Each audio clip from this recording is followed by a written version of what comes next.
Lightning like Steve McQueen. I'm in the fast lane when the light turns green. And I built tough, I ain't nothing but grit. Cause I made rugged blood, sweat, and spit.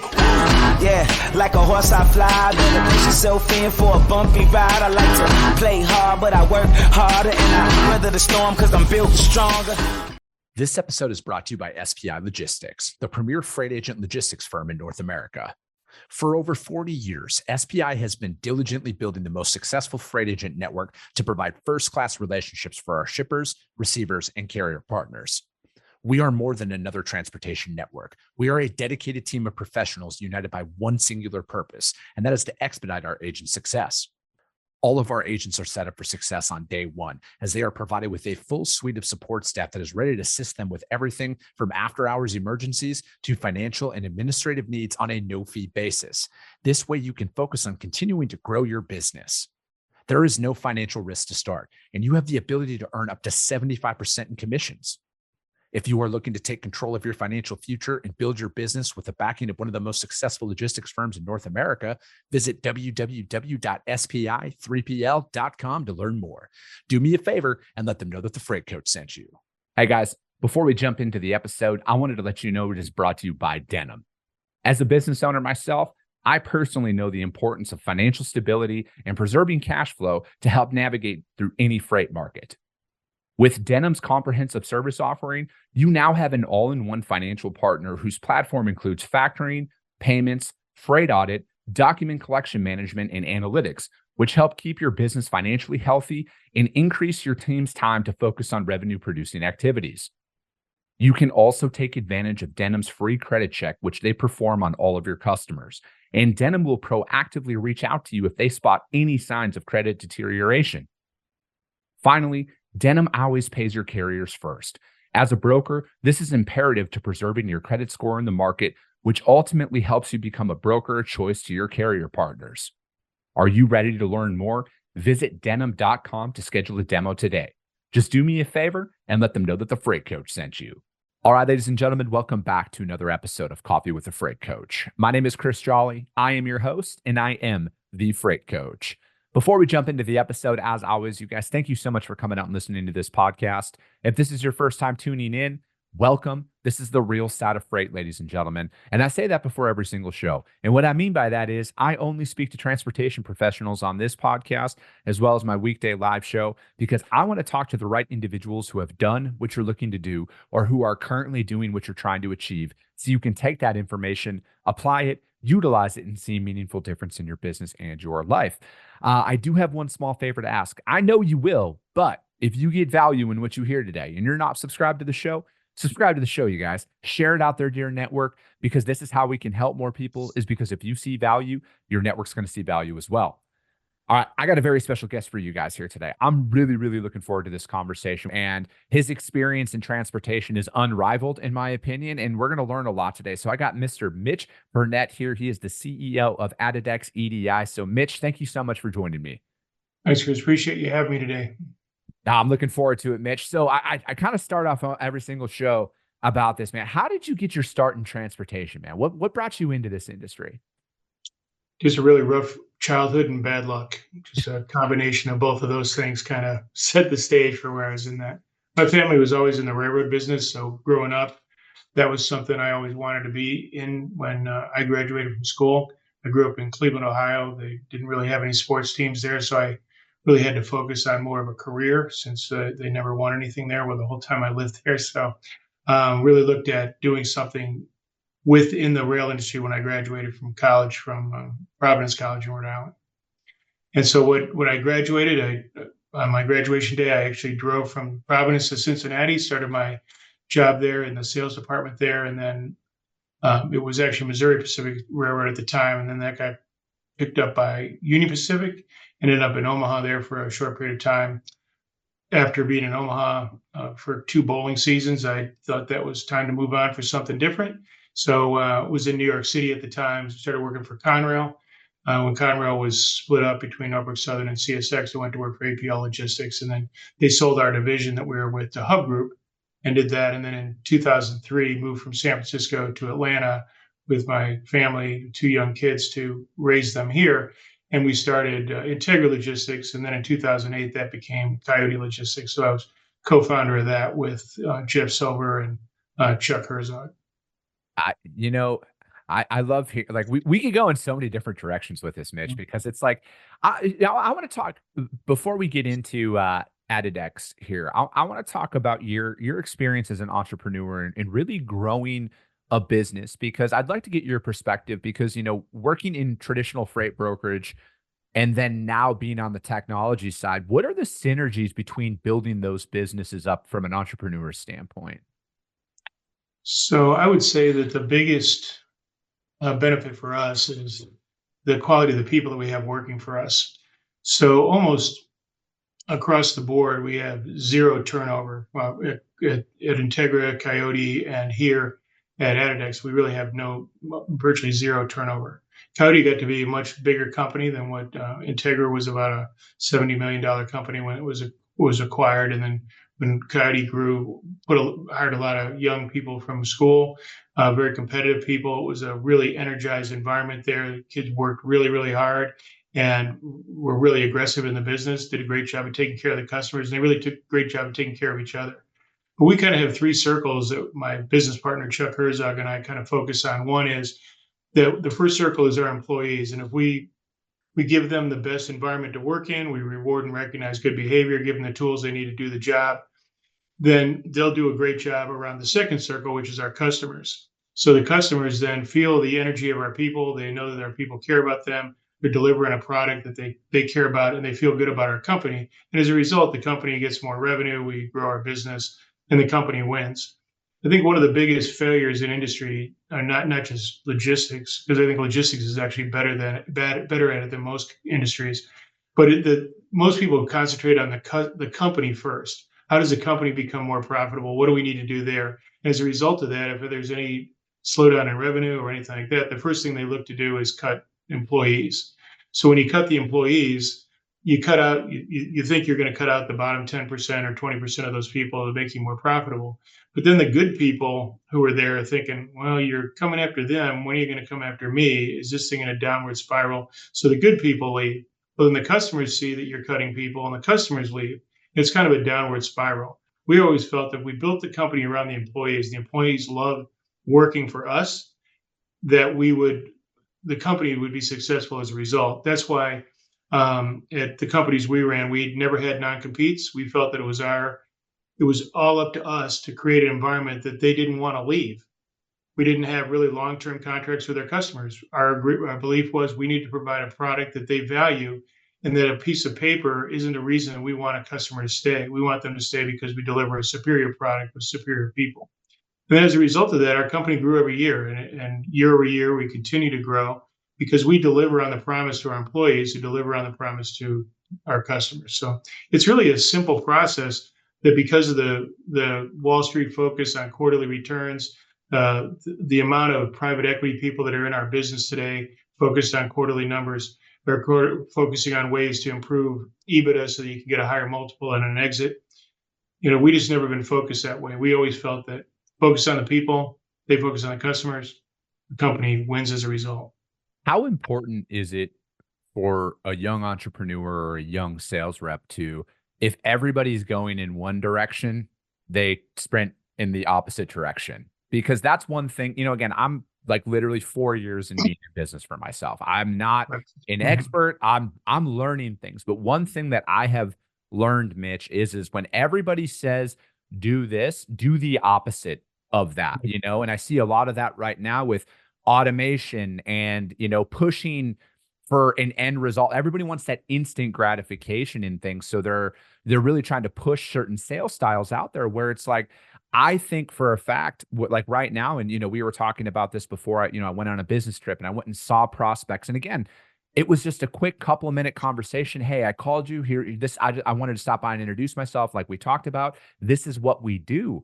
And I think like that's what's necessary to stand out in any times, especially right now when it's as economically challenging as it is in the overall world right now, is are you going to be willing to do what others are not willing to do? And I don't think automation is the answer for business development and customer experience and carrier experience. Yeah, from that standpoint, I agree with you. I think the benefit of, like, for us on an EDI integration or whatever, it's not that it's going to make a customer want to buy from you, but what it does is automates daily processes that are being done manually right now. And you'd be surprised by the sheer number of manual processes being done in the logistics industry today. Still, people sending spreadsheets out in the morning after their customer service reps have called drivers to find out where they are, that kind of stuff. So the technology can impact productivity, and the benefit of impact productivity is you get away from the manual interactions, and you get specifically giving them more time to work the customer relationship. And before we got started today, Chris and I were talking a little bit offline that he just got back from a trip where he went out and made some face-to-face contacts with some of his customers. And I find that to be the most valuable thing that is missing today. I think we've raised a kind of a generation now that is more comfortable texting, more not even comfortable emailing as much as that. They have a tough time putting that together, but they trying to get them to interact on a phone call, or then try to get them to walk into an office somewhere and talk to somebody they don't know. But anything we grew when we were building our own business, it was from, I got involved with the Food Shippers of America, for example. And Food Shippers of America is one of the best conferences in the country. Just unbelievably great people. They do a great job of networking with the shippers, with the carriers, with the 3PL providers. So everybody gets a chance to see the shippers. It's a great organization, really well run. So in that situation, all I did was I volunteered to do the jobs nobody else wanted to do. And I was a high level executive. I was a CEO of a company of like 4 people. So very high level. Yeah. And I went in and they said, what do you need somebody to do? And I did that. And then a year later, they said, nobody wants to run this conference. So I ran it. So being able to run the conference, I was able to stand up in front of 800 to 1,000 people for 3 days, introducing people, talking to people, hosting the event. And I ended up doing that for 7, 8, or 9 years. I forget what the number was while we had Coyote. And so every year I was doing that. Well, then I got elected to the board of the Food Shippers Association. I'm on there with high level great people from different companies around the country that were doing food shipments. And so you're there with Kraft people, with Heinz people. You're going in there with the General Mills people. You're meeting all of these people in an environment where I'm not a sales guy. I'm a person trying to improve the quality of this conference with these people. And then they asked me, how did they do business with me? Because the way I interacted with them, I wasn't constantly pressuring them for sales. And so I had a really good, interesting conversation one time. I was going up to visit one of our largest customers in Janesville, Wisconsin. So a gentleman by the name of Gene Chatine is one of the great guys in this industry. He's been retired a couple of years now. And he was getting ready to retire, and he was doing a long trip to Alaska. Mm-hmm. And he was going to do he was doing a motorcycle trip with some of his friends. So he just gotten back, and I sat in his office, and for about an hour, we just went and looked at the pictures. It was just a spectacular trip. And he was getting ready to retire, but a great guy. Ran a huge operation there, and he did a great job with it. But I became really close friends with him just because he was a great guy to be around. And we ended up doing business as a result. But he sat there with me for an hour, and his phone was ringing off the hook. And the whole time it just said XFRFD on it. And I looking over, and it's distracting when you have your phone there. So you keep looking at it and his phone. And at the end of it, I said, what is that? He goes, it's transfer from the front desk. Somebody called in from a brokerage unit and said, can I talk to whoever's running your transportation group? And he says, I get 50 to 60 of those calls a day from people I don't know. And I said, how do you know if they can help you? Or how do you get back to them? He goes, well, I don't. I can't call 50 or 60 people back a day. I said, so what do you do if you need something? He goes, I go to you, or I go to the guys that are doing it over here, or I go to the railroad who's trying to help me over here. I go to the people I know that have solved problems for me before. But if you don't take the time to get to know these people as a person and understand what's important to them, and that them winning is more important than you winning, because if I go in, and the reason we were able to get business from him wasn't because I was a good salesman, I'm not any better than anybody else. It was because I put his success ahead of my own success. And it's the same thing we do with employees. If I put my employees' success ahead of my success, I win anyway. But if I put my success ahead of things, I may or may not win. And I definitely don't win long term. And so I think one of the things you're seeing right now is a preponderance of people, blasting the phones in a boiler room type environment. We're just calling people up that don't want to be bothered.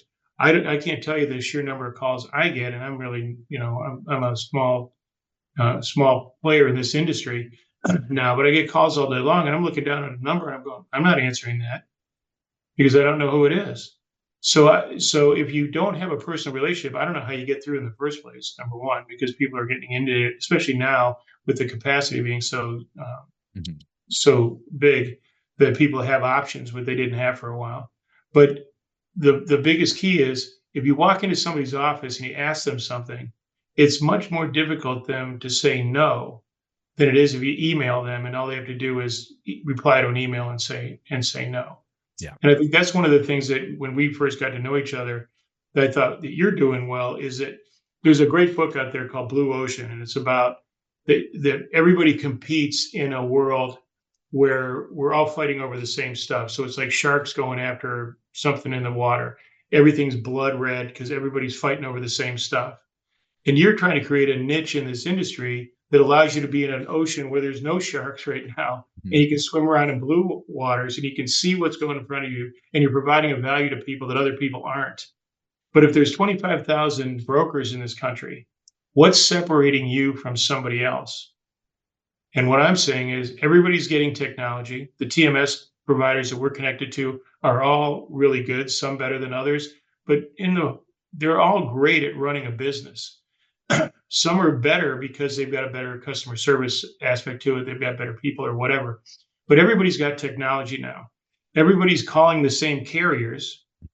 And the difference is the frontline people.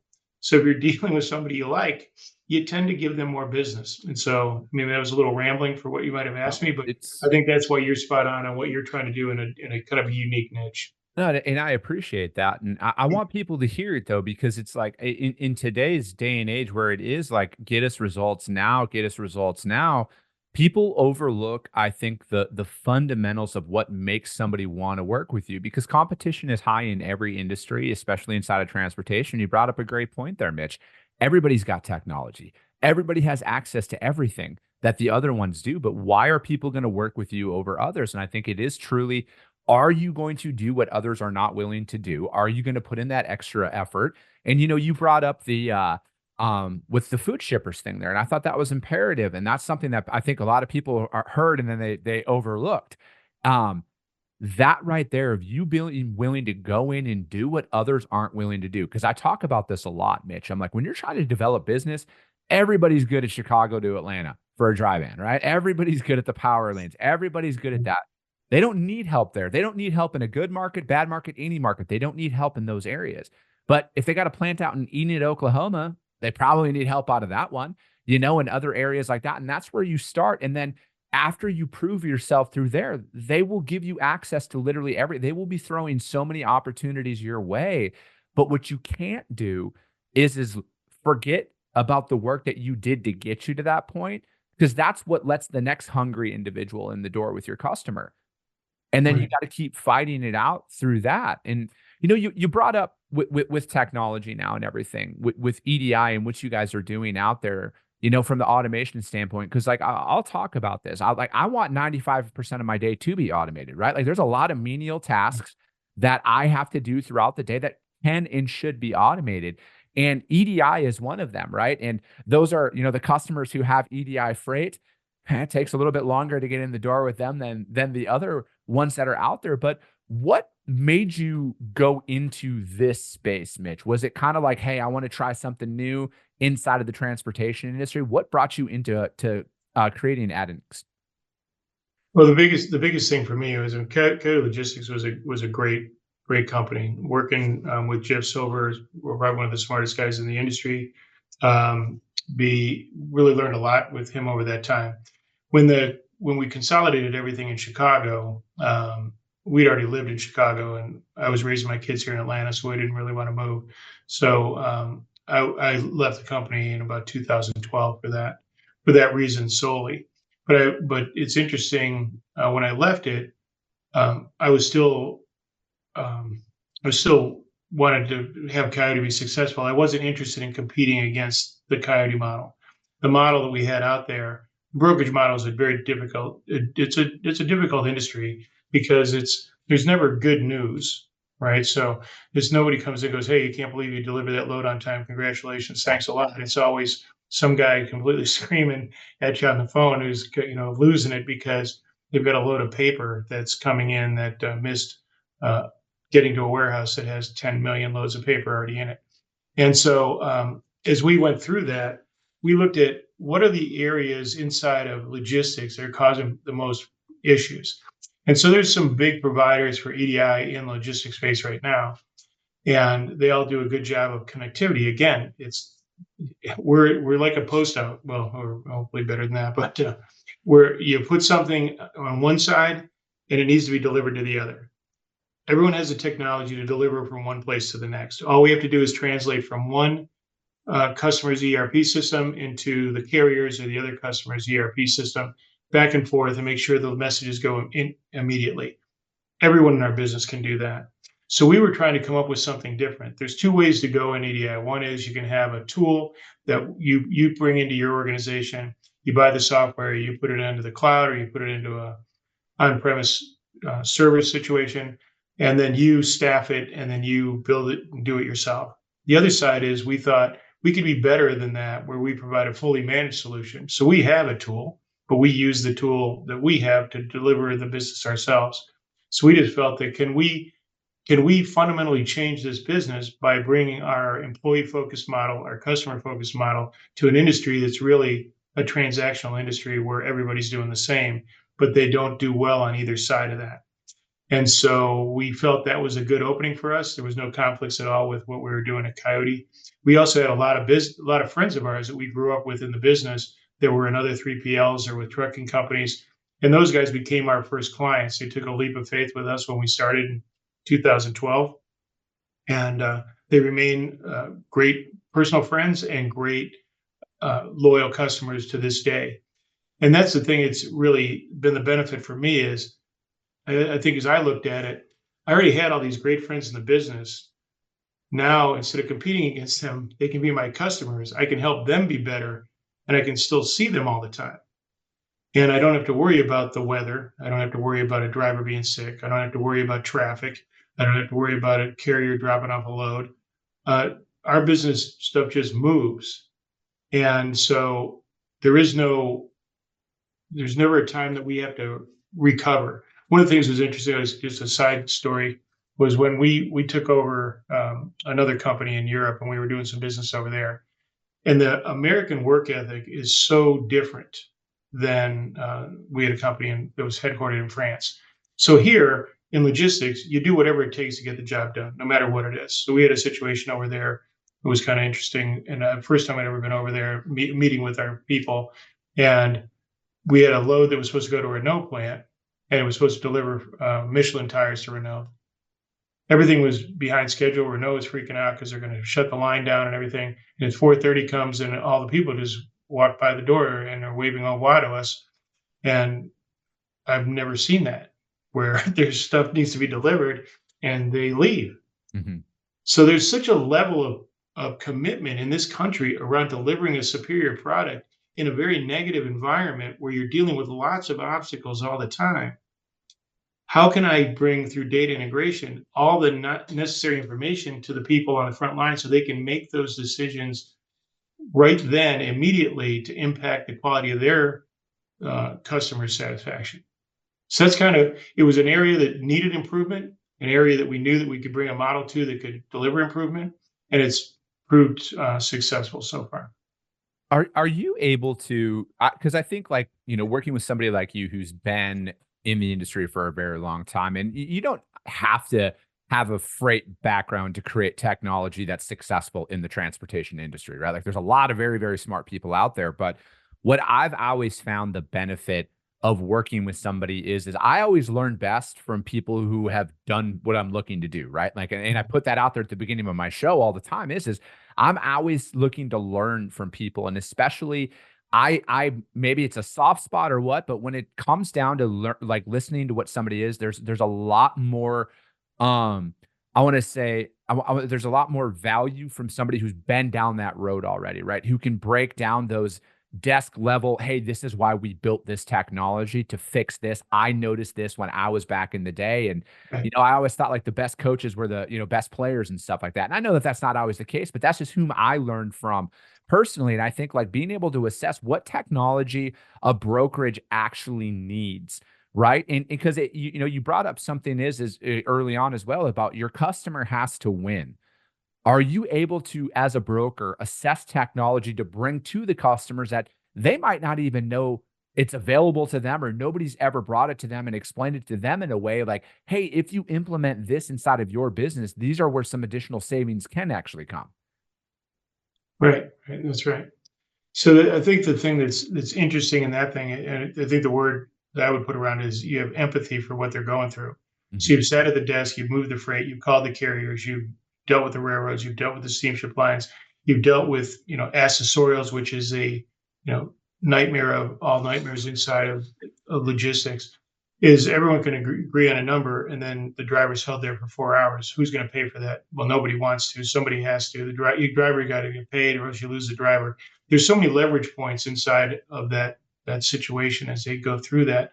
So as I look at it from that standpoint, when I'm talking to somebody, we had a call yesterday. It was a third party logistics company, a new potential client, and there was a vice president of operations. Well, I was vice president of operations for APL Logistics, a hub group, was over operations with Coyote and Integra. So I've been in that seat. I've done what he's done. I know what his issues are because the issues aren't any different. Traffic hasn't gotten better. There hasn't become more drivers. The weather hasn't, well, the weather's actually getting worse. So whatever it is, all of those issues we've dealt with. So as I sit there and talk to him about a problem that I experienced, I see him nodding along because he's got the same problem that I had. And so as I talk, it's not just that, I think your point about a player makes a better coach. You can teach a coach from a guy who played or coached, whatever. But I think the empathy of sitting in that seat and know exactly what they're going through is something that has been a big benefit to us. And that's why EDI is in every industry, finance, automotive, manufacturing, whatever it is. We focus specifically on supply chain because that's what we know. Everybody in our organization came out of the supply chain industry, even the frontline people that are doing the mapping. And so we've actually been able to be successful because of the fact that people know the urgency that's involved in this business. So what's the biggest thing, like how does EDI improve productivity out there, right? Because I've always said like the hardest thing to really put up on a balance sheet is lost time, right? Because it's like, through manual processes and everything else, because you can't really quantify it on a dollar amount. I'm sure some really smart person could do it, but that's one thing that always sticks out to me is finding those operational inefficiencies because there's not really a direct correlation to a line item on your balance sheet. So how does something like this or data integrations, how does that help improve productivity inside of an operation? Well, I would say that the biggest cost in any logistics business is going to be people, right? So every a third party logistics, whatever it is, you're trying to get better utilization out of whatever people it is. If you're a trucking company, you're trying to get better utilization out of your dispatchers, even your accounting group. You're trying to get better out of your fleet, whatever it is. Everything is around utilization, performance, productivity is really the keys to that. So several of the key performance indicators that we had in a pure brokerage environment was number of shipments per person per day that a person could handle. When we were at Integra before we became Coyote, probably about 90% of our business was intermodal business. So the bulk of our transit times were anywhere from 7 to 9 days in average. Most of the stuff was transcontinental. You're combining a drayage with one or two railroads with a drayage on the other end, doing something along those lines. So over those 9 days of transit, our customers were demanding update messages every 15 minutes. So without EDI, we were going and we were scraping websites, pulling stuff down, filling in things in our system so that our people were spending, half their day tracing loads, and then the other half of their day responding to customer requests and things like that. So in that situation, we implemented EDI across the board about 3 years in, and we took our total productivity up almost 25%. We were able to handle that many more loads per person per day. And because this is a difficult business, and because it takes a unique type of individual to be able to manage the daily anxiety that goes on with this business because of all the challenges, good people are hard to find. And then people that don't know anything, we spent a lot of money and had great trainers at Coyote to bring the new people in and up to speed. But you can't afford to take a great resource, a great person, and have them doing manual entry work for half their day. So if you look at it from that standpoint, just on the tracing side, we were able to eliminate 25% of the workload, or 50% of the workload, which enabled them to handle 25% more business. In that 25%, they're working on the customer's business. They're working with the customer hand in hand. They're not doing manual work that doesn't show up for any of them to as a positive to the customer. They don't really see it.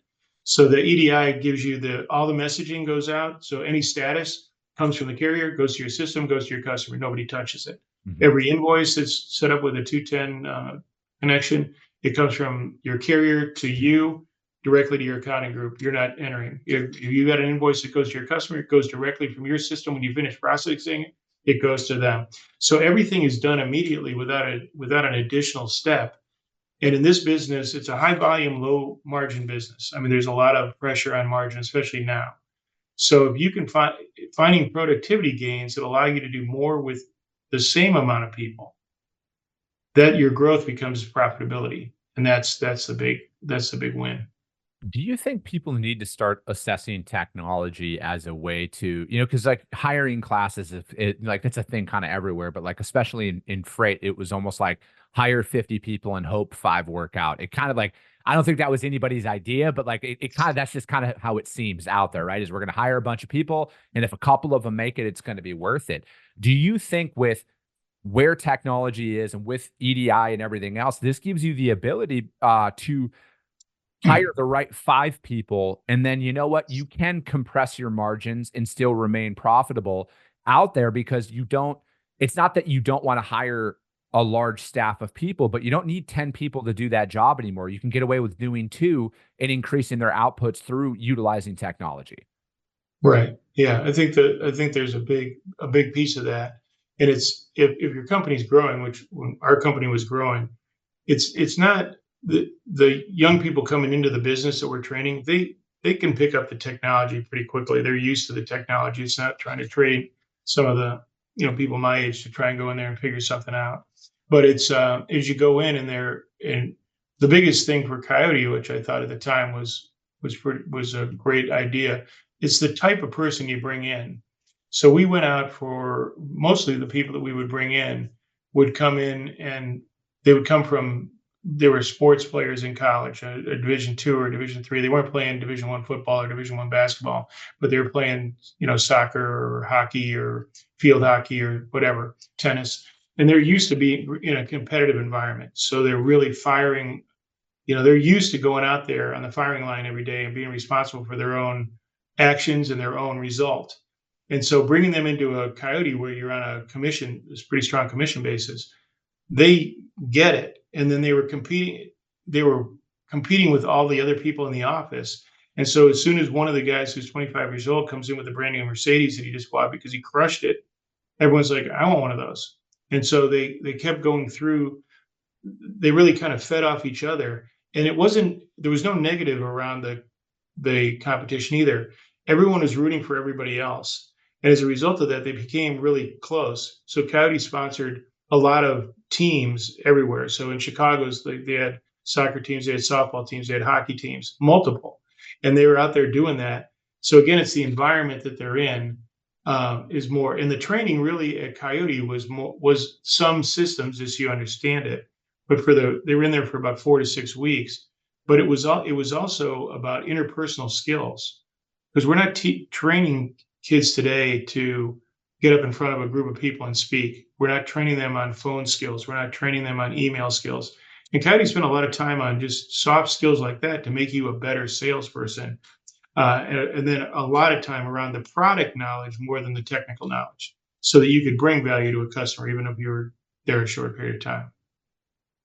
I think that, from the fundamental standpoint, because because I come from when I first started in the industry, it was, and it's still a phone business and everything else. But, I want to utilize where, I'm building an automation component of our business to give people the most tools to succeed, right? Because I don't want, you brought up the Mercedes thing. I don't want me as the owner and co-founder of my company to be the only one that's successful. And that's one thing that, when you brought up the employee first mentality, that's something that we're building, right? Like me and my business partner, we want everybody to succeed. This isn't just yeah, of course, we're in it to make money just like everybody else is at the end of the day, but we want to build an environment that people are proud to work at, that they know that, hey, you know what? They got our back. They're giving us the tools to succeed. They're not messing with our bonuses, because that, as a sales rep, that was always my biggest pet peeve is when you made it harder for me to make money as a sales rep.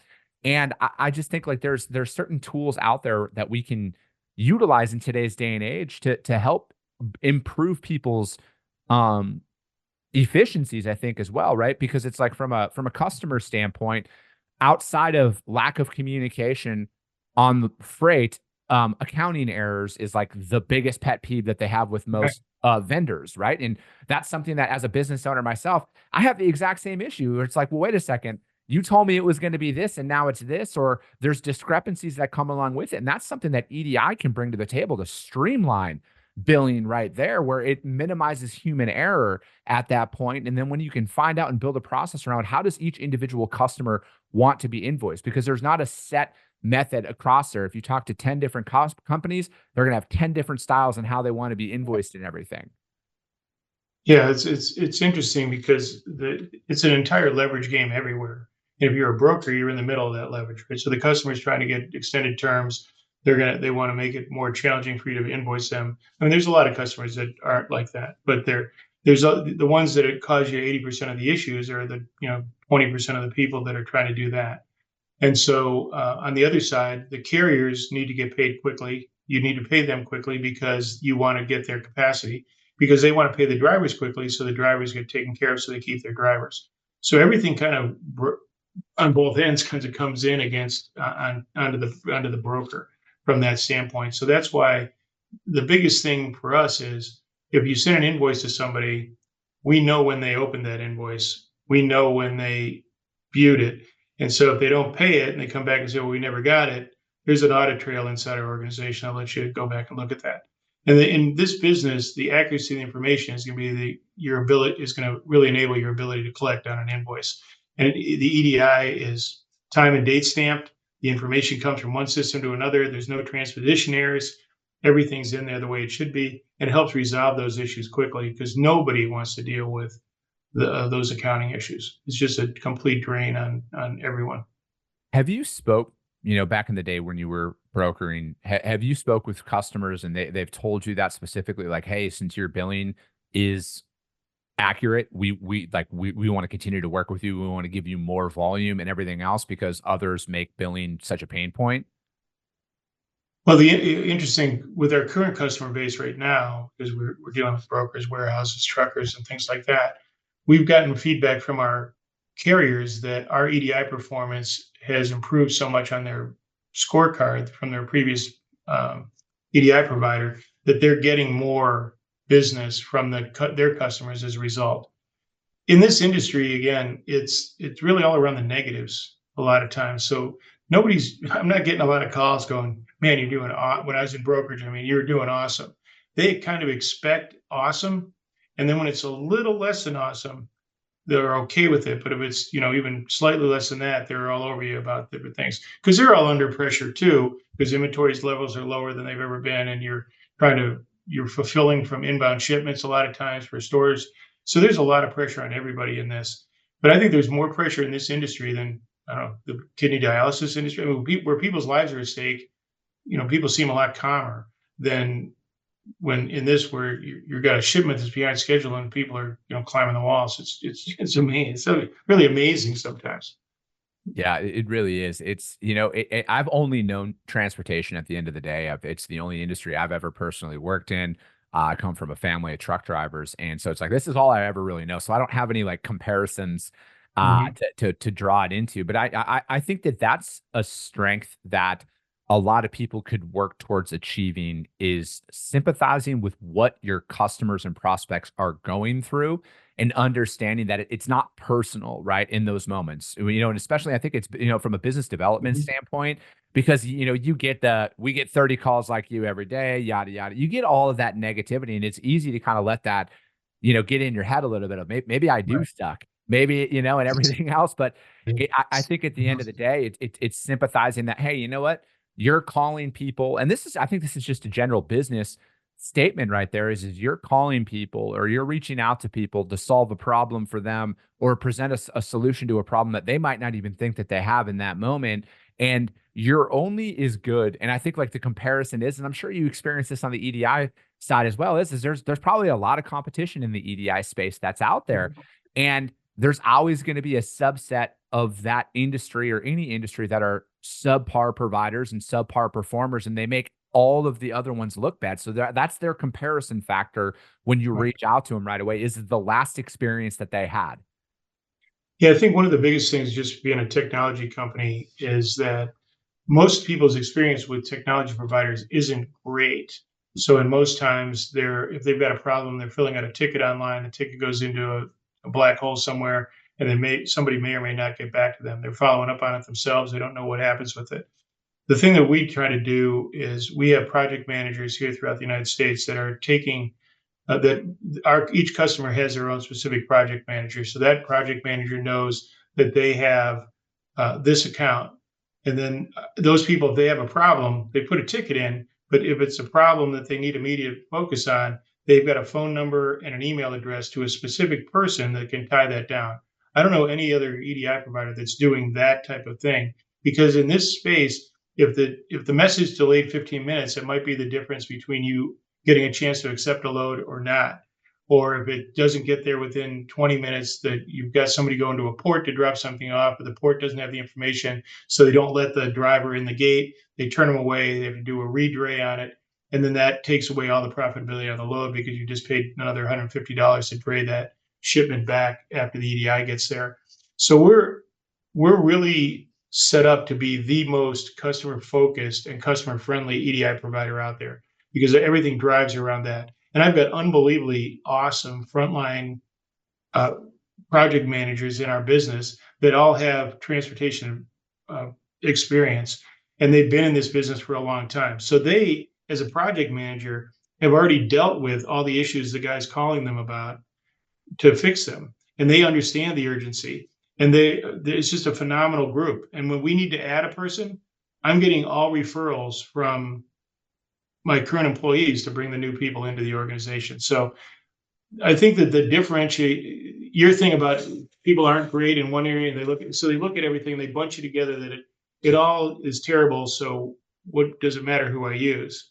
So our biggest obstacle really is convincing people that just because everyone else isn't great doesn't mean somebody can't be. Right. So there was if you go in this business, that's been the thing all along. If all the brokers are the same, what difference does it make who I use? Is it I, just $5? it's funny you bring that up, Mitch, because like I was actually just talking about this with somebody the other day is I think that one of the biggest hurdles that a lot of people have to fight through is there's so much mediocrity that's out there and they've tried to bring on new providers and they've gotten worse results than where it was. So it's like it's the at least we know what we get with them mentality. And Right. we know that it's not, like we know what we're going to expect. And I think like that's just another area. But I also look at it as that's where there's an improvement. Like that's where the opportunity actually lies is you can go out there and actually separate yourself by doing what you say. I think, one of the most meaningful conversations that I've had from feedback from a customer of ours who he told me, he's like, I've been a transportation manager for 25 years. He's like, I have never received the level of communication that you provide to me on my freight. And I'm like, boom, that's all it takes, right? Like I just need that one. That gets me the motivation and discipline to keep going because I'm like, I know that there's more that are out there. I've accepted the fact that this is going to be extremely challenging to build what I'm going to build in my career. I know that.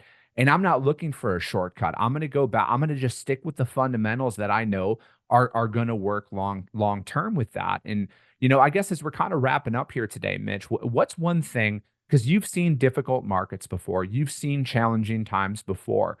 What's something that you would like to see people kind of focus on in these down times right now? So I think the biggest thing for me, on your point there, is to keep focused on the customer so that what you're doing there is driving. Not only is it a great thing to hear that they like it, but it's a testimonial opportunity for you to have them come in when you're bringing on a new customer, things like that. But no matter what it was, and we lived through the 2008 downturn, we went through the whole COVID thing. We never let anyone go. We kept everyone on staff. We focused on our people, and we stayed true to our mission of taking care of our people. And as a result, none of our customers left. And the customers we have are similarly focused because the heads of those companies, in many instances, are personal friends of ours because we think the same way and they take care of their people.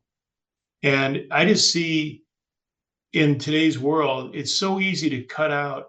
I'm going to take 10% of the workforce out. I'm going to do this because everything's focused on quarterly results. And you look at these big organizations where the CEO is going to walk away with a huge bonus if he can get to a certain profit number. We never think about a profit number. We just want to take care of the people first, and that number takes care of itself. But right now, the number of families that are being impacted by these cuts, what happens to them? That's our thing is we're not going to let our people struggle. We're going to take care of them no matter what, in good times and bad, and they'll take care of us in good times and bad. And that's really the thing right now is I think people are looking to find ways to cut because of the business being the way it is. It's so competitive that they're losing, in fact, the real focus on what truly matters. And it's having good people energized, knowing they're taken care of, and they've got a job for a long period of time. I love that, Mitch. Mitch, thank you so much for your time today in discussing just your experience and your insight on the industry as a whole. I mean, you obviously have a very quality product that you're out there, and you're just the information that you provided today, Mitch, at least I know I got a ton of value from this conversation. And I know a lot of people are going to get a lot of value from this when this gets out there. So I can't thank you enough for taking the time to speak with me here today. How does anybody reach out to find out more about your company and what you guys are doing out there? You can just reach out to us at www.adidex, it's ATADEX.com. As we were searching for our name, my business partner came up with data spelled backwards and EX for exchange. So that's where we came up with Adidex, trying to find a domain name that worked.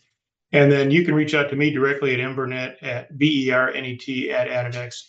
Happy to point you in the right direction with our team and show you how you can really make EDI a competitive advantage for your business.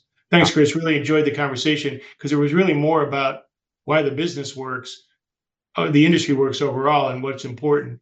And I really enjoyed having that conversation with you and your insights on it. Thanks so much. No, thank you, Mitch. And as always, if you guys need help, just reach out to me. If you can't find Mitch for whatever reason or Adidex, just hit me up. I'll put you guys in direct contact with him over there.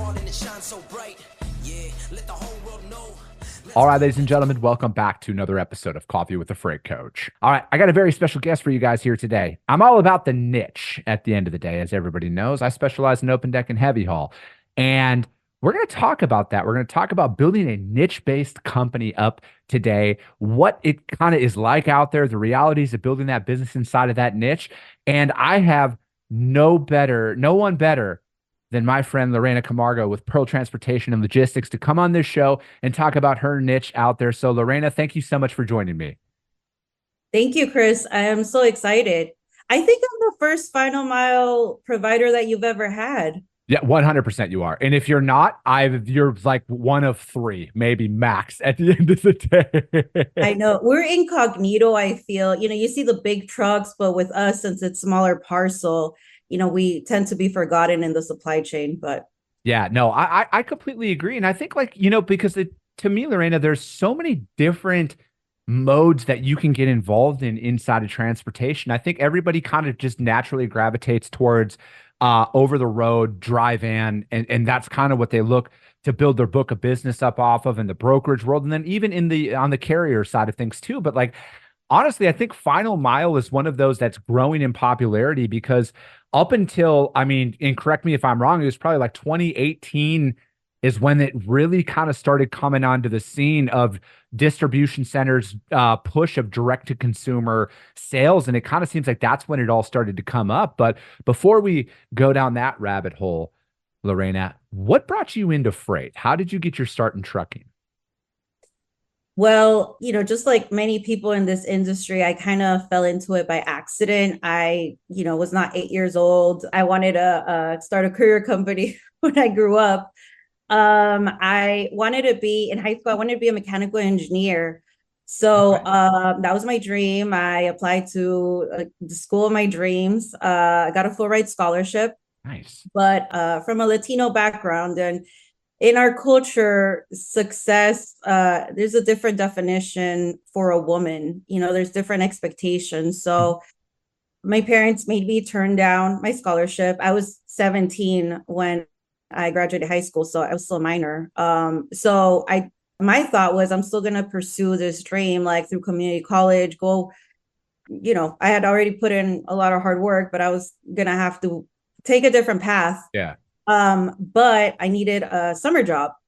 So I applied to a couple places. I looked up an ad and they were looking for someone to answer phones. I really thought I was going to be a receptionist, but it was a courier company. And I hadn't even heard the word courier before. I mean, it was just a courier company. So I accepted the job offer and I just immediately fell in love with this world. I fell in love with the clients that we served, the issues that we helped them solve. We worked with a lot of healthcare facilities, a lot of private companies, aircraft manufacturers, and it was nice to be behind the scenes in all these industries, just getting to see everything that they did.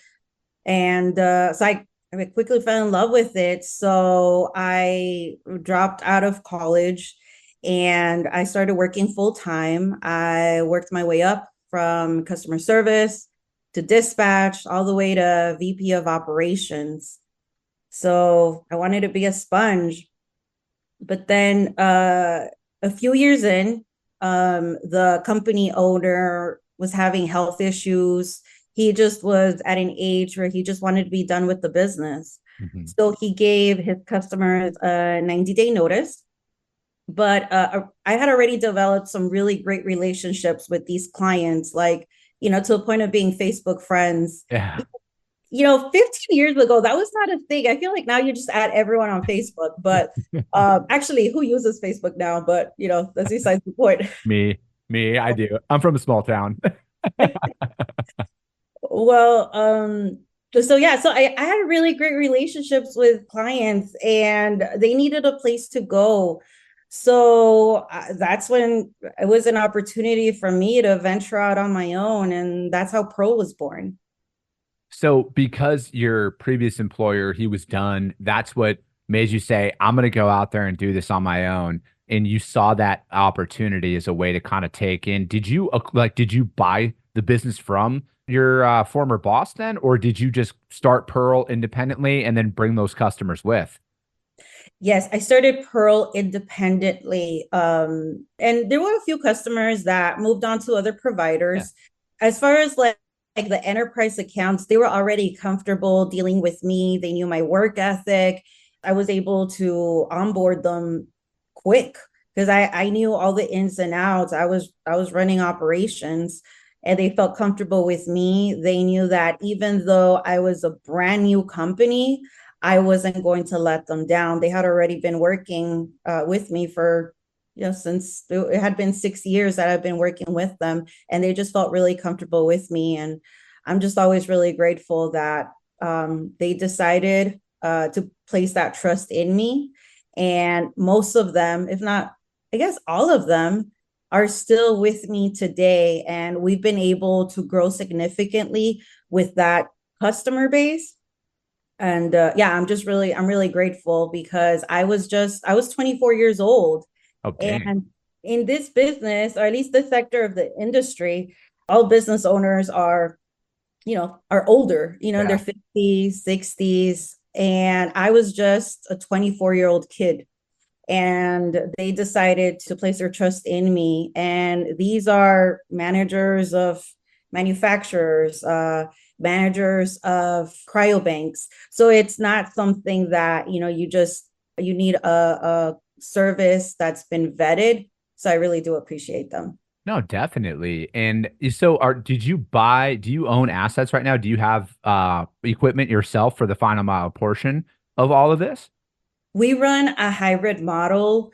So we do work with a couple assets, but most of our base are owner operators, because they enjoy the freedom, the independence of them working on their own. So we have a hybrid base of our delivery partners. Okay. No, that's awesome. I think I think a lot of businesses start that way, Lorena, where it's like it comes from one or two backgrounds. It comes from it's a family business that got handed down, or your situation where it's like you were in a unique scenario where you're like, you know what, I can just go do this. Or, because like with me, I had worked for brokerages for almost 10 years. And I at the time I had felt like, I'm just like, I don't know if I want to do this anymore. I'd accomplished everything I wanted. I wanted to go learn the trucking side of things more than anything. And, everything in 2020 happened, and I was out of a job on my own accord. Like, I had resigned because I had a bunch of interviews lined up, but I was like, that was my opportunity to start, because I'd always wanted to be my own boss and do my own thing. And fortunately, thank you that, I thank God for putting me in that situation where I had no option but to do it and figure it out. And that's what kind of has gotten me through. I mean, it's 4 years that I've been in business for myself. So I'm not an entrepreneur guru or any of that crap. I'm trying to figure this out, but there's a lot of value in, you don't have any other option but to figure it out. Because I think just like with a lot of people, I suffered from analysis paralysis for a very long time.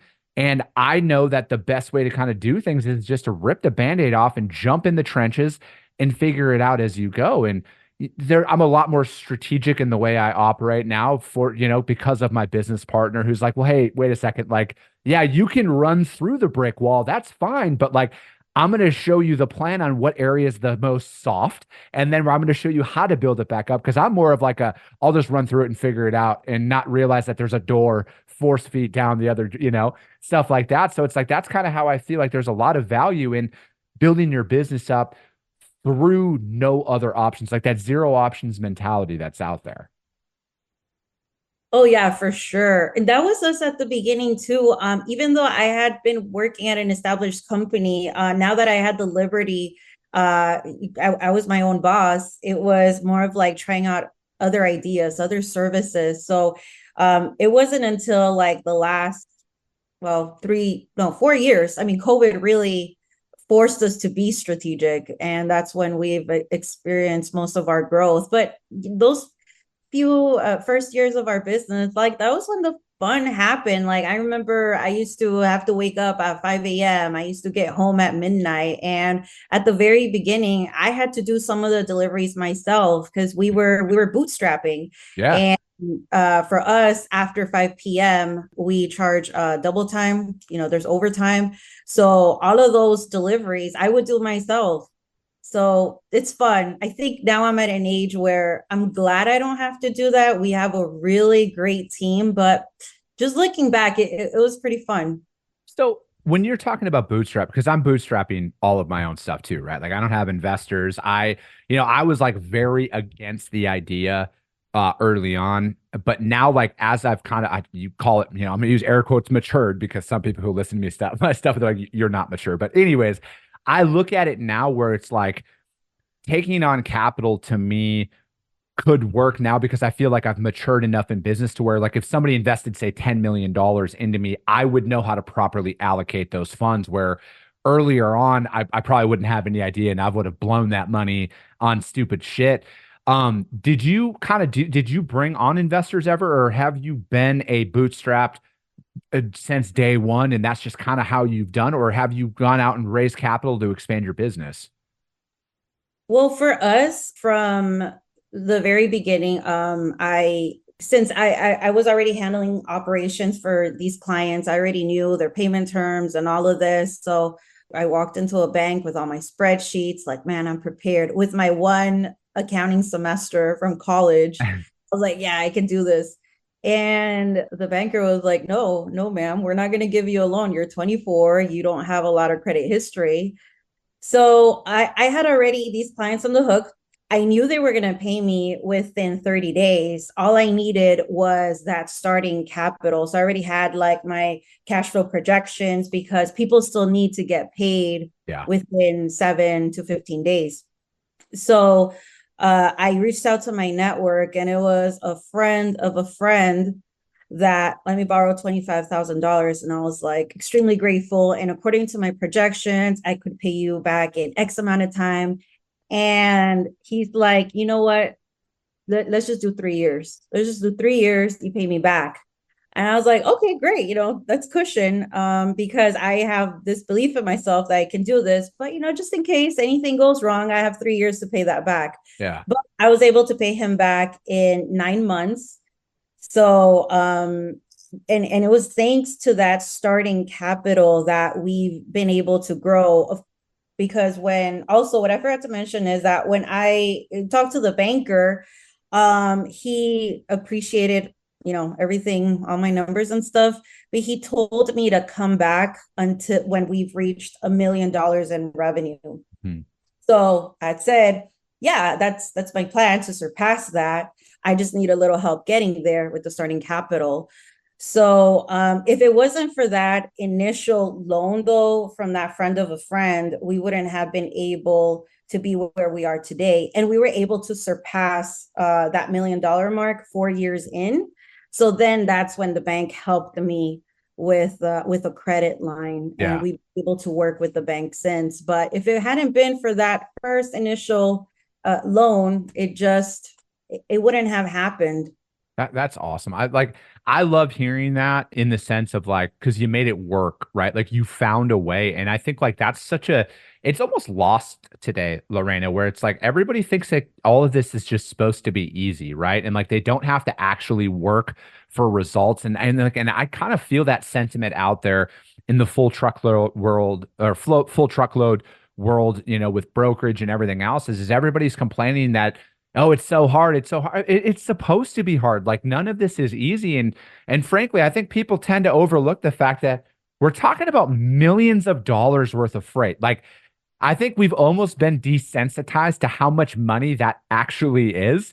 And, because it's like, to me, when you're out there developing business, like, I think that there's also a sense of, like, just because you call somebody that they should just work with you and stuff like that, like, you shouldn't have to, like, put forth any effort, because, like, I also have found right now that this is the most positive reception that I've received from cold calling in, like, the 14, 15 years that I've cold called, is like in the last 60 days.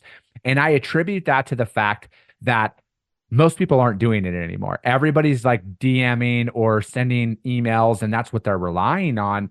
And I think, like, you just got to be willing to do the opposite of what others are willing to do. And, and I'm saying a lot of that because, like, if you're down this route that Lorena and I are on, of bootstrapping and going through a bank and getting a line of credit, like, we were able to get a line of credit from our bank we were at a very large bank first, and then we switched to a regional bank, which I don't know if you work with them or not, but I love the regional bank aspect in business, because they gave us a credit line. But we also had, my business partner and you are very similar, like, loves spreadsheets. Like, he literally had everything, projections, you name it. And they gave us a line of credit through the bank right away based on that. And obviously the revenue that we had proven coming in year one in business. And I think like a lot of people overlook some of those critical steps that they can do to kind of position themselves better in business. And, you know, because that's some of the stuff that I talk about more than, because I can only talk about freight sales for so long before I'm like, you guys, like there's this actual strategy that you can follow. You know, I talk about the value of working with a CPA and a bookkeeper and a lawyer early on in business, because that is, you know, because as for me, that was how I was actually able to buy my house. Being in business for myself for 2 years is the mortgage officer was like, hey, I need to talk to, I need your financials. And I'm like, perfect. I'll have my CPA send you my balance sheet, my everything over to you. And he's like, well, you have a CPA? I'm like, yeah, I got a CPA and a bookkeeper. If you need a pro forma or anything, like they can send you everything. And they were like, oh, dang. And then after everything got approved, he told me, he's like, you had good credit, you had a good standing, but you were only 24 months in business. And he's like, the fact that you had a CPA and all of that, and they were able to send us over those financial documents, that lifted any apprehensions we had as a lender away. And I'm like, as soon as that happened to me, I'm like, I talk about that a lot. I'm like, you guys, these are steps that you can follow to really kind of help separate yourself out there, because it's not just about getting revenue in business, right? Because you are in a completely different category from a personal finance perspective as well when you're an entrepreneur, and the steps that you need to do to be able to buy a house or buy a vehicle and everything else. You don't have the here's my W-2 anymore, you know, like you got to really fight for that. Is that some early steps in business that you have found as you were building up, Lorena, that worked for you? Yes. I mean, now we're fully established. We have a CPA, we have a bookkeeper who handles all of that. But at the beginning, you have to bootstrap. I know there's companies now that are a year in business and already valuated at like billions of dollars, but that's not how we work. So it did take some time to establish those processes and establishing that team. But once we did that, though, it did help free me up so I could focus on growing the business itself. So I know at the beginning when you're starting your business, like we did see it as an expense, but as you go on, you actually see it as an investment. And you think of all the hours that you're putting into doing that, it's distracting you from other stuff that you should be doing as a company owner, as a CEO, as someone that's growing the business. Yeah, I'm right there with you, right? Like I've just actually recently hired my first 2 employees this month, and it's, you know, it is one of those things where, you know, of course, when like you don't know how you're going to pay for it, you know, like, you figure it out, right? Essentially, when it boils down to it. But then once you get that ball rolling, you start to realize, like, I should have done this a long time ago. Like, and it also helps you in areas because, again, like when you're starting out, you're doing everything, right? Like you're doing your own accounting, you're doing your own marketing, you're just figuring it out as you go, right? But then I will say this, I wish I would have brought somebody, and everybody that I've talked to says the same thing. I probably should have done this a year ago at this point. I should have done this a year ago. I should have ripped the Band-Aid off and made it happen. But I'm also glad that I waited, because I'm also a firm believer that you will figure it out on your own time. And the hardest part is always starting with everything, right? It was the same thing when I started creating content. You know, now people are like, how do you do it? I'm like, I don't know. I've been doing it for 4 years. I just do it. Like, I have processes that I follow and everything. Like, to me, it's not hard after you get going. It sucks. And it doesn't mean that it's going to be a clear path to anything, but you just got to keep showing up every single day. And then I think that people also underestimate the value of failure and failures and mistakes in business, because I hate it when things go wrong, right? Like, I think everybody hates it when things go wrong. But after you kind of get through those scenarios, you also find the weaknesses in your game. You find areas that you can improve, because, you know, and I'd love to get your perspective on the final mile aspect of things. How do you separate yourself as a provider out there? Like, what can you do to really stand out in the crowd? Sure. Well, one of the differentiators, everyone will say they have the best technology. Everyone will say they have the greatest customer service up until you look at the reviews. But that's another story. So what's worked for us is really just sharing my story And also in this business, there's something always bound to go wrong. You strive for 100% on-time performance, but in those times when the delivery is going to be late, it's having that awkward conversation with your client before they call you, because if they call you looking for their package, they're already upset. But that's what strengthened my relationship with clients. So they've been able to recommend us to other industry partners that they may have. And so that has really built up our reputation. There's hospitals that we work now that I haven't tried to cold call or even warm call. It's just referrals that I've gotten. So that's definitely been a differentiator, that there's customers that will actually vouch for me. A couple of the contracts that we've landed recently, they've been enterprise accounts. So with them, you have to submit some references. And I have a couple clients that have been so grateful with their time. They're working, they got to work. But they're still willing to take 20, 30 minutes of their time for a prospective client that wants to ask questions about us, about our business. So that's been one of the differentiators. Also, because in this sector of the industry, there still are a couple companies that struggle with technology. So I came from a time where we used to fax PODs. Yeah. And now not only do we email them, but we're actually striving to set up APIs with our customers. So that's something that, even though everyone says that they have the best technology, that's something that we push from the very beginning. Because now, forget online order entry. Now with these enterprise accounts, they want to set up APIs to reduce that human error when they're placing orders, and to make sure that they get all that delivery information and anything pertaining to that, they get it right away in their system. So, just stuff like that is what has really differentiated us from our competition. How do you get a referral in this industry? Because I hear that all the time. I know my perspective on things, but I always like to ask people, what do you have to do to get a referral from one of your customers to have them introduce you to somebody else? What have you done to get there? Well, what our approach has been is that we work with a lot of companies that will ship out packages to other companies. Mm-hmm. So if a company is receiving a package, they most likely are using a courier company. So I will call them up like, hey, we just did a delivery on behalf of so-and-so. We don't work with you guys directly, but we'd really love the opportunity. And just mentioning those names has really helped us. But also another thing is just to ask. The worst that a person could tell you is no, but if you don't ask, you'll never know. So we're grateful that we've been able to ask our customers like, hey, I'd really like to work with so-and-so, and I see that you have a really good relationship with them, or I see that you're connected on LinkedIn. I'd really appreciate an introduction. And most of the time that has worked. Also, what we've done is, because we work with a couple of respected leaders within their industry here locally, we've asked like, hey, so you're a regular customer of ours. It seems like you really like us. You do, right? I try to throw in cute remarks. Yeah. Who else can I call? I know you have an extensive network. Who else can I call that would benefit from our service?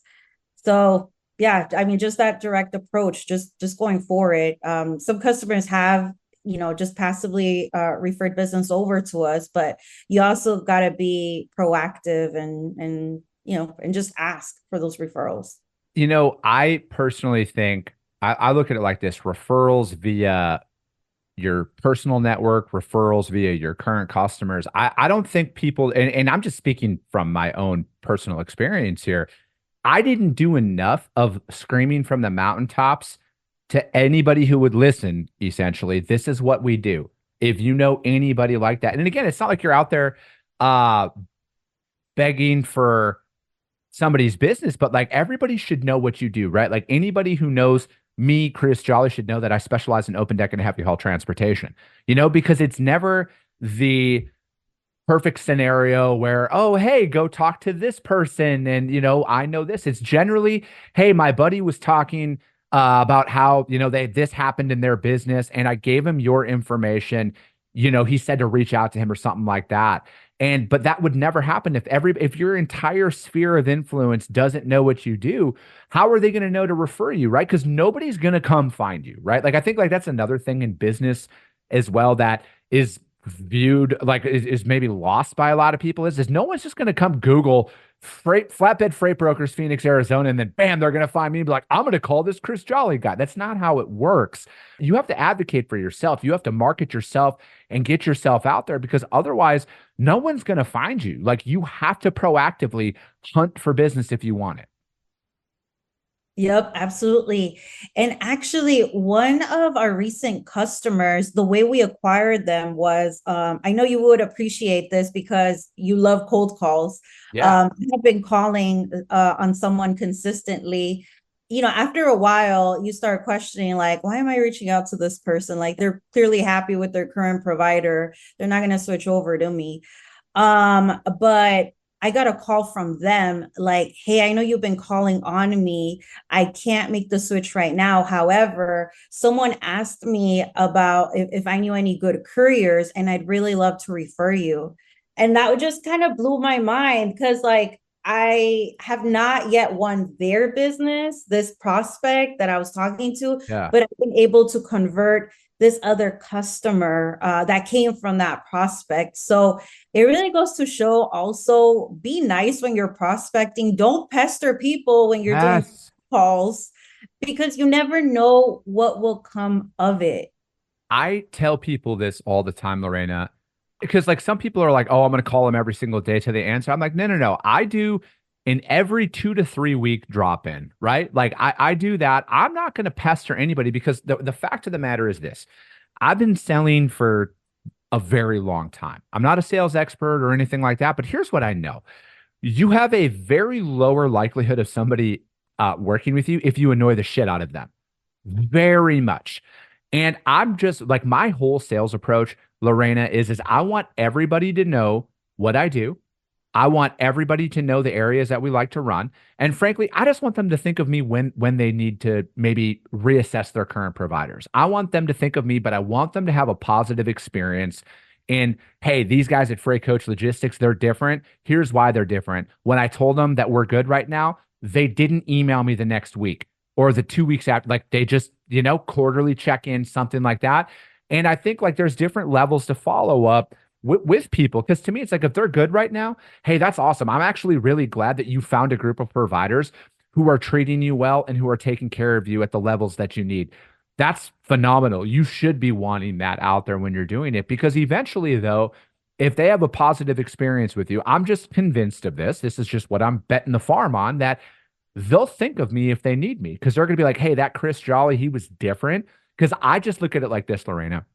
They got a file in their inbox of never work with these guys, or yes, these are who we're going to reach out to first. And I just want my name to be first in line when they need to reach out to their current network. And I think if you're just positive and cordial with them, because again, I'm not calling, when I cold call, I'm not calling to ask for business. I'm not calling to ask to quote. I'm calling to introduce myself. We're a third-party freight broker that specializes in open deck and heavy haul transportation. We're in your area. We like to run between Phoenix and Los Angeles, up to Las Vegas, up to Reno, back down to Los Angeles, and that's it. This is who we are. This is what we do. If you need us, we're here for you. That's my cold call. And I think like that's probably why the results have kind of changed here is I'm not begging for business. I'm introducing myself. This is who we are. This is what we do. If you need us, we're here. If not, no sweat. I'm not going to badger you. I totally agree with that approach. You have to have an agenda during the first call, and it's never to actually close business. Correct. Something that keeps me going during my cold calls is actually something that I learned from your podcast. If they are giving you a load that first call, 99% of the time is because they go through carriers like every day. They either burn the bridges or don't pay their bill on time. So if you are closing a sale on your very first call, you need to watch out. Yeah, I agree with that. And I think that that's another thing that is just extremely overlooked out there, because again, you understand this just as well as anybody. You need revenue, right? Like But not all business is good business. And that's a very hard lesson to learn because you know what? It is very lonely out there when you're trying to develop a book of business and when you're trying to build your business and you're getting told no 99.9 out of 100 times because, frankly, why would anybody work with you? They don't know who you are and you're not going to convince them after the first 30 seconds. And I get the allure of the first time when somebody says, yeah, quote this for me. I need a truck right now. I get the allure of that, but you need to take a step back and actually assess the situation. Yeah, I think I sound pretty damn good on the phone. I'll be the first one to admit that. I'm not that good to where they're going to want to do that. But, I've also had conversations that went like this, where you catch them at the right moment where they're like, yeah, you know what? We are looking for new providers. This actually just happened to us. Let's set up a time to talk next week. Let's have a conversation with each other. That's different than, hey, my name is Chris. Yeah, we'll add you to our email distribution list. You can start bidding on our freight right away. Yada, yada, yada. That's the red flag. But if you catch, because I've caught people at that moment where they're like, yeah, listen, you know what? We are actually, as of right now, looking to bring on a new provider. Let's set up a time to talk here next week. That's a lot different of a scenario than the prior. Oh, of course. Yeah. In addition to cold calls, something that I like to do are cold visits, just drop-ins, just like, hey, I was in the area visiting a customer. So what actually happened to us a few months ago is that I walked in like, hey, I was visiting a customer in the area. I just want to introduce myself, leave some information. I know I don't have an appointment. And then the receptionist turns around, she's on the phone. She's like, I've been on hold with this courier company for 20 minutes trying to get a quote. And I was like, perfect. So I understand, there are certain situations. Yeah. That was actually, that blew my mind. That was like, I felt like that was straight from The Office. Let's go. Dwight and Jim, like they had that scenario in one of the episodes. It was just crazy. So yes, there are a few opportunities where it's not luck. It's just the fact that you've been consistent. You're putting yourself out there. And yes, there are situations like that, which I'm not opposed to. But again, like you said, assess the situation. Yeah, I think that there's, but again, like I love that. So that's actually something that we do almost, I will say damn near close to exclusively now, Lorena, is what our sales strategy is, and I was talking about this on my live show today, is our sales strategy is to cold call places and ask to stop by and introduce ourselves. And, that's like we focus on Phoenix here because I'm local here in Phoenix. And then my business partner's up in Minnesota. So that's his whole thing is, hey, we're in the area. I just like to stop by and introduce myself. I'd like to talk to you in person. And I'm not asking for anything other than, hey, this is me. I'm a real person. This is who you'd be talking to. Here's my information. This is what we do. And it's no more complex than that. But I think a lot of people are afraid to go out there and put themselves out there. Like I out of all the site visits and everything that I've done in my career, I had one person who said, get the fuck off my property. Like one out of all the ones that I've done.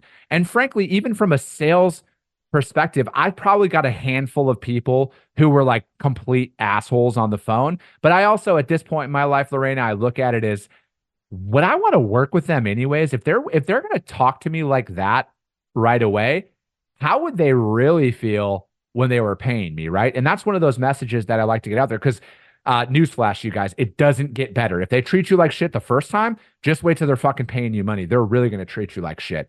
Because I've also found like the most successful customers that I've had, and it's also like the most successful relationships that I've had on a personal level as well, they're easy. The vibe is there. It's easy from not from like the get-go, but like it's not a challenge, right? Like you don't have to work that hard for it. You have to work, but you don't at the same time, if that makes sense. Mm-hmm. Yeah, no, that's true. I love that approach. Except the fact that you ask if you could drop by. I just drop by. The worst if they could just tell me no. That's funny. That's funny. I've taken that approach in the past, and I've had success with it, but from my perspective, it's just I think of it just more as a professional courtesy of, hey, I'm going to be in your area. I'd like to stop by. I've got a lot of success with it, and I know, and you probably get a lot of success in the other realm with it as well. And I just think, like, to me, it's just thinking outside of the box. How many people do you know, Lorena, that sell freight that do what you do like that? You just show up. How many people? I don't think so. I mean, it's already hard enough. People struggle with cold calls. I can't imagine with cold visits. But the more you do it, though, the less shaky your knees are when you're Yeah. going into a warehouse. I mean, I am very apologetic. Like, sorry, no, I don't have an appointment, but I just really want to drop this by. And then if they say, hi, how are you? Like you have to really feel the situation, because you also don't want to be rude. These people are working. Yeah. But again, if you think about it, it's the same as a cold call, because they'll hear their phone ring. They're in the middle of something. So I don't know. I just like doing cold visits, especially I feel like with everyone has their own personality. I feel like I'm better in person and on the phone. Same here.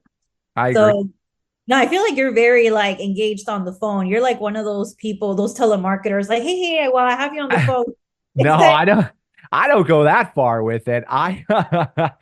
I've just found from my perspective that it's quick digestible bites are always the best way for me to kind of get in the door with somebody, because I'm just a firm believer that if I'm in a room with you, I'm going to close you. Like I will close you because like there's no other way that you can feel how much I fucking care about your business unless we are sitting across from each other, preferably on your turf. I want it in your comfort area of your place of business or your office, because you know what? You're going to be way less on guard. You're going to be way more comfortable in your element. That's fine. That's what I want. I actually love those situations. No, Yeah. I love that. I love it. Well, Lorena, I appreciate your time. See, I love having people come on and just talk about their stories, what they're doing out there to build their businesses and everything up. So are you guys hiring or anything like that? How does anybody reach out to you to find out more about what you got going on? You can visit our website, pearltrans.com. Our email address is hello@pearltrans.com. We're always looking for sales reps. If you are bold enough to do cold calls and cold visits, we'd love for you to join our team. And if you're looking to join our delivery network, please reach out as well. I appreciate it. Lorena, thank you so much for your time. And I know you guys made it this far in the episode because there's a ton of value in here, you guys, talking about the realities of bootstrapping your business, building it up, selling, all of that that's required to build your business. So if you made it this far and you're not subscribed, do your boy a solid. Subscribe and share the show, you guys. I appreciate you guys. I love you guys. And we'll be talking to you soon.